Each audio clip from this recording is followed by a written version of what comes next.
want to start talking about your journey with Make Love Not Porn, because you've been a leading figure in the world of advertising. So I'm always interested to know the journey. It's like, how did you move from the advertising world, which I think you're still part of the advertising world, but what led you towards Make Love Not Porn? You take it from here. I mean, how did this whole journey start? Sure. So, the key thing is, Tim, that my entire life and career has always happened by accident. Join the club. I have never consciously intentionally planned anything. My old boss in the advertising world, Sir John Hegarty, at BBH where I worked, he has this wonderful mantra. John says, do interesting things and interesting things will happen to you. And that's pretty much how I've lived my life, to be frank. So, I basically worked in advertising for many years. And as you referenced, I still have a lot of involvement with the advertising industry. But the reason I left the corporate world is because I turned 45 back in 2005, and I had my very own personal midlife crisis, in the sense that I'd always thought of 45 as kind of a midlife point. Obviously, by the way, in a happy assumption, one lives to be 90, fingers crossed on that front. But in a couple of years running up to my 45th birthday, I'd always gone, on your 45th birthday is the moment when you should pause, take stock, reflect and review. Where have I been? Where am I going? So February 1, 2005, I duly did that. And that was when I went, oh my God, I've just worked 16 years for the same advertising agency, BBH. Wonderful agency, loved them to death. I'd worked for them in London, Singapore, and New York. But I went, wow, I think it's time to do something different. And then the problem was I hadn't the faintest idea what. So vast amounts of thought and angsting ensued. And eventually I went, if I want to review every possible option open to me, what is effectively the second half of my life, maybe the best thing to do is to put myself on the market very publicly and go, okay, guys, here I am. What do you got? And see what comes. So I took a massive leap into the unknown. I resigned as chairman of BBH New York in the summer of 2005 without a job to go to. And honestly, it was the best thing that I ever did in my life, because I am now evangelical about working for yourself. Yep. Too many people make the mistake of thinking that a job is the safe option. It's not. Because in a job, you are at the complete mercy of management changes, industry downturns, marketplace dynamics. I always say, whose hands would you rather place your future in? Those of a large corporate entity, who at the end of the day doesn't give a shit about you, or someone who will always have your best interests at heart, i.e. you. Yep. So that's how I began working for myself. And honestly, Make Love Not Porn was also a complete and total accident. So it came about because I date younger men.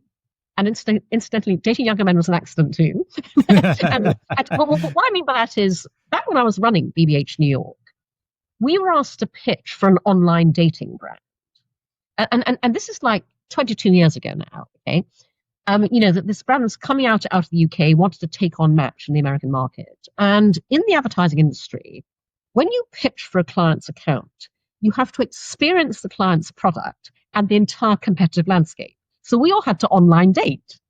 And this was 22 years ago, and none of us at the agency on the pitch team ever had, because it wasn't a thing back then. Yeah. It was just emerging, So the rest of my team were all living with, married, dating. They all went online as fake personas.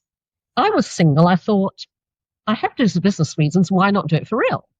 So I, posted my profile, was honest about everything, including my age, got a ton of responses, which was very good for the ego.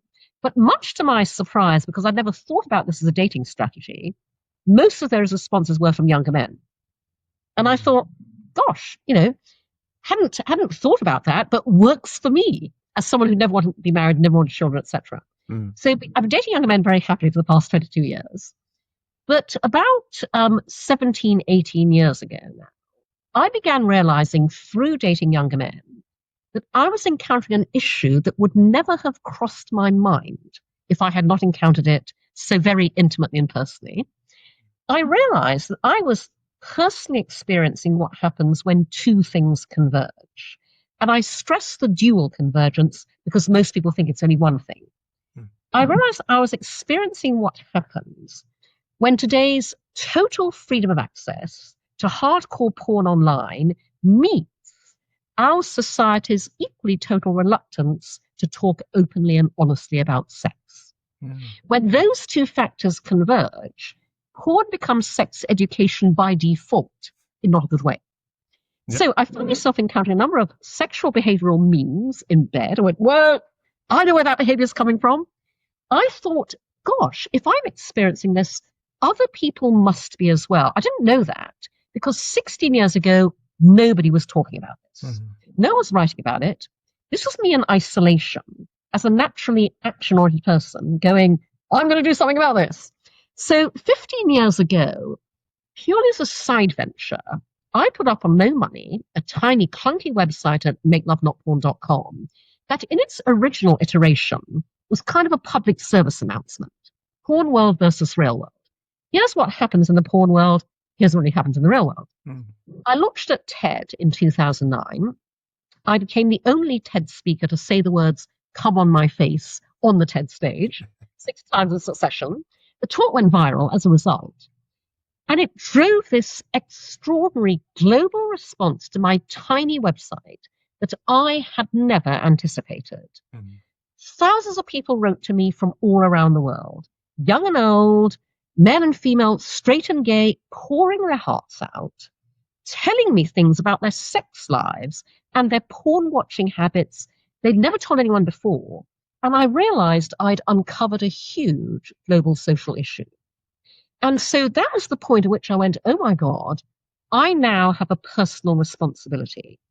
I have to take Make Love Not Porn forwards in a way that will make it much more far-reaching, helpful, and effective.